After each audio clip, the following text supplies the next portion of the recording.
Xin chào cô bác, anh chị và các bạn. Hôm nay mình chia sẻ món bánh bông lan chuối yến mạch.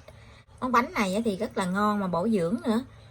Mình làm chuối này nó chín mùi á, cho nên nó tiết cái mặt chuối ra coi nè. Cái bánh nó mềm, đúng na đúng đính luôn. Cô bác, anh chị và các bạn thấy thích thì cùng làm nha. Bánh này mình không có cần phải đánh trứng cho nên làm rất là nhanh luôn. Phần nguyên liệu thì ở đây mình có 150g yến mạch. Yến mạch thì mình dùng loại yến mạch này. Mình chuẩn bị thêm 3 trái chuối. Chuối làm bánh này thì mình lựa chuối nào nó chín thì mình làm bánh nó sẽ ngọt hơn. Tí nữa thì mình bóc vỏ ra, mình lấy cái thịt chuối là 250g để mình pha chung với yến mạch. Còn một trái còn lại thì tí nữa mình để lên trên mặt bánh á. 40g đường, 70g bơ. Bơ này là bơ không muối. Và cùng 2 cái trứng gà. Nguyên liệu thì rất là đơn giản luôn. Mình sẽ để ở bên dưới video trong phần mô tả để cho cô bác anh chị dễ chuẩn bị nha. Mình sẽ đi xay cái yến mạch này ra. Yến mạch này cô bác anh chị mình xay cho nhuyễn ra thì cái bánh của mình nó mới mịn. Còn mình để nguyên gì thì tí nữa cái bánh của mình nó hơi bời gời á. Thì mình để vào trong cối xay sinh tố mình xay cho nó nhuyễn ra.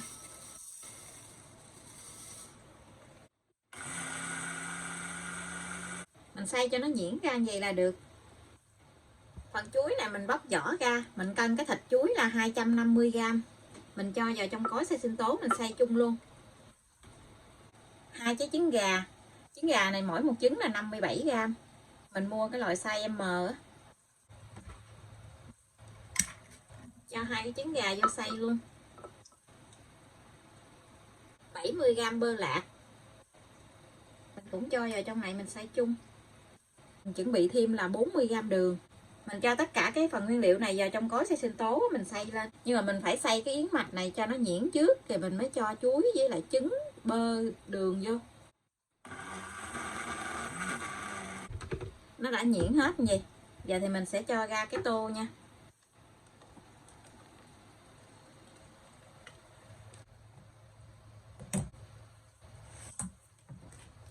Mình dùng cái muỗng dẹp này nè, mình trộn cho nó đều lại. Cái bánh này nó nhỏ cho nên là mình sẽ dùng khuôn cũng nhỏ à. Mình lót ở miếng giấy nến ở bên dưới gì nè. Mình lót vòng qua bên hông luôn cho nó cao lên chút xíu. Mình cho hết cái bột này vô.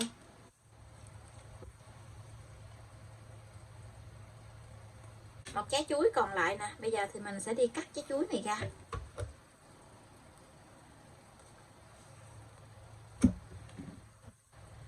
Mình cắt từng miếng tròn tròn gì.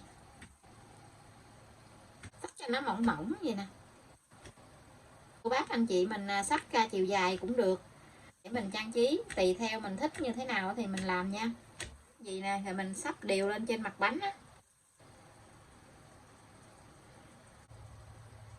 Giờ thì mình sẽ cho cái khuôn bánh vào nướng luôn nha. Lò nướng thì mình đã làm nóng trước 10 phút. Lò nhà mình có 3 ngăn thì mình nướng ở ngăn thứ 3, tức là ngăn dưới của lò luôn. Mình nướng ở nhiệt độ là 150 độ C.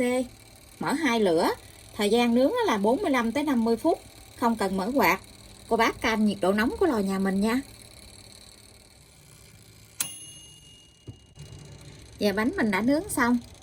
Mình sẽ hé cửa lò ra, mình để cái bánh ở trong lò thêm 2 phút nữa mình hãy lấy ra nha. Để cho nhiệt độ nó hạ xuống bớt thì mình hãy lấy cái bánh ra. Rồi nó rất là thơm luôn á. Nó thơm chuối nè, rồi thêm bơ á, rất là thơm luôn. Lấy cái bánh ra ngoài, nó vẫn còn hơi nóng nóng một tí xíu.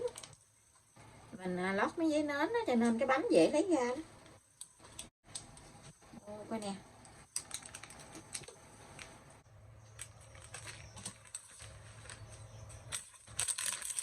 Lấy cái giấy nến này ra để mình cắt cái bánh.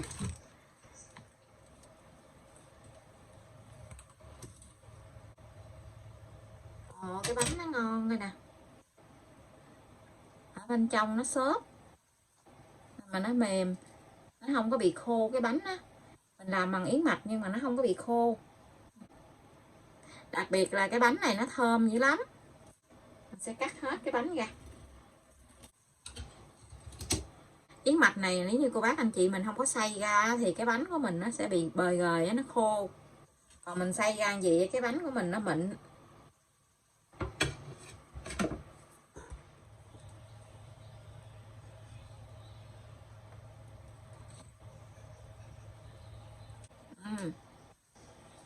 Mình để ít đường nhưng mà cái bánh nó cũng ngọt. Tại vì cái chuối này nó chín á, cho nên cái bánh nó ngọt lắm, nó ngọt chuối á.